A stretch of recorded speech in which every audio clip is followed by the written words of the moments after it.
So imagine an expedition setting out for the last great prize on Earth, but the mission goes catastrophically wrong. What happens next, though? It's not a story about failure. It's the story of the endurance, and it might just be the greatest tale of survival ever told. It all supposedly started with this legendary newspaper ad. I mean, talk about managing expectations. Small wages, bitter cold, safe return doubtful. It was basically a direct invitation to go face death. And you know what's crazy? Thousands of men reportedly lined up, which just perfectly captures the spirit of the time. A chance at history was worth any risk. And the man behind this absolutely wild plan was no stranger to the Antarctic. This was Sir Ernest Shackleton, a veteran explorer who was dead set on claiming the one great prize of polar exploration that was still left. The goal was just staggering: to be the very first to cross the entire Antarctic continent on foot. It was a mission basically designed to push human limits to their absolute breaking point.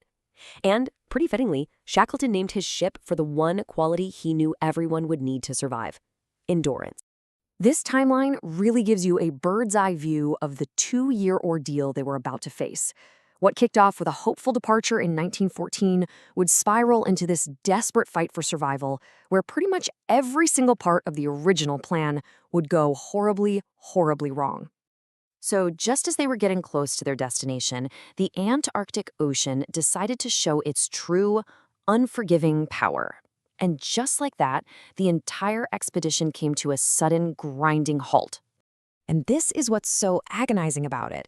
They were a single day's sail away from their landing spot, so close you could practically taste it. But they were completely powerless as the sea around them froze solid, turning into an inescapable trap just 130 kilometers from the coast. We're not talking about a little bit of ice here. The obstacle was immense. Even their ship, the Endurance, which was specially built for this, was no match for the pressure of the pack ice. In some places, it was up to 18 feet thick. For 7 long months, they were just frozen in place. You can imagine how easily despair could have set in. But Shackleton, he knew the real fight was psychological. He made them stick to rigid routines, organized soccer games right there on the ice, and encouraged any kind of entertainment. He got it. Survival depended on keeping their minds just as strong as their bodies. But that fragile routine they'd built for themselves, it was about to be completely shattered. The ice wasn't just holding them anymore. It was actively trying to crush them. The situation was shifting from a long delay to a desperate fight for their lives. This is it. This is the moment everything changed. After 9 months trapped in the ice, Shackleton gathered his men. The groaning timbers of the ship told him what he already knew. The dream of crossing Antarctica was over. From this point on, the only mission was to get every single man home alive. Just try to imagine the sound. The incredible pressure of millions of tons of ice finally splintering the ship's oak hull like it was a matchstick. Their home, their shelter, their only link to the outside world was being destroyed right in front of them, forcing all 28 men and their supplies onto the shifting, treacherous ice. Okay, so with their ship gone, the 28 men were now homeless, adrift on a frozen sea. Their whole world was reduced to these floating pieces of ice, and their journey became this grueling, uncertain drift toward any patch of solid land they could possibly find. Their existence became totally primal. They were hunting penguins and seals for food and fuel. But as the months dragged on, rations dwindled to almost nothing. And then, in a truly heartbreaking decision, Shackleton ordered that their beloved sled dogs be killed for food. It was a measure of their absolute, total desperation. I want you to really think about this number for a second. 16 months. From the moment the ship got trapped until they finally reached land, these men did not set foot on solid ground. They lived entirely on a frozen, moving ocean for 16 months. It's just unbelievable. When they finally landed on Elephant Island, you can imagine the immense relief. But that relief was short-lived. This place was a barren, inhospitable rock, miles away from any shipping lanes. Nobody was coming to rescue them here. It was a refuge, for sure, but it was also a dead end.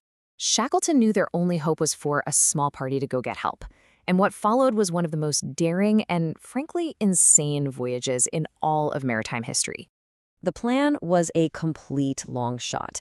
Shackleton and 5 of his best men would take the James Caird, a tiny 7-meter open lifeboat, and try to cross 1,300 kilometers of the most violent ocean on the planet to reach a whaling station on South Georgia Island. The odds were just ridiculously stacked against them. I mean, they were facing waves the size of buildings, brutal, freezing temperatures, and for 16 days, navigating only by sextant, they endured a constant battle against the elements in that tiny boat. But even after surviving the impossible, their ordeal wasn't over. Of course it wasn't. They landed on the wrong side of the island. The only way to the whaling station was to cross an uncharted 4,000-foot mountain range of ice and snow. So Shackleton and 2 others made the trek for 36 hours straight with no sleep, arriving at the station so weathered and gaunt, the whalers didn't even recognize them. With help finally secured, the story now turns to its incredible conclusion. Shackleton's focus was singular: get back to his men. It took 4 more grueling months and several failed attempts, but Shackleton finally broke through the ice to Elephant Island. He found all 22 of his men waiting. And here it is, the most astonishing statistic of this whole story. The number of lives lost: 0. Against all odds, he had brought every single man home. This really is the ultimate legacy of the expedition. By its original goal, it was a complete and utter failure. But in the mission that truly mattered, bringing every man home alive, it was an unparalleled success, a triumph of leadership and the sheer resilience of the human spirit. And then, in an amazing final chapter to the story, over a century later, they found her. 3,000 meters down, resting on the seabed, the Endurance was discovered, almost perfectly preserved by the frigid Antarctic water, a silent monument to this epic story. And that really brings us to our final question. The story of the Endurance forces you to reconsider how we define success and failure. Was it the goal itself, or was it the way they faced the catastrophe that truly defined their journey? It makes you wonder, what really is the true measure of a successful mission?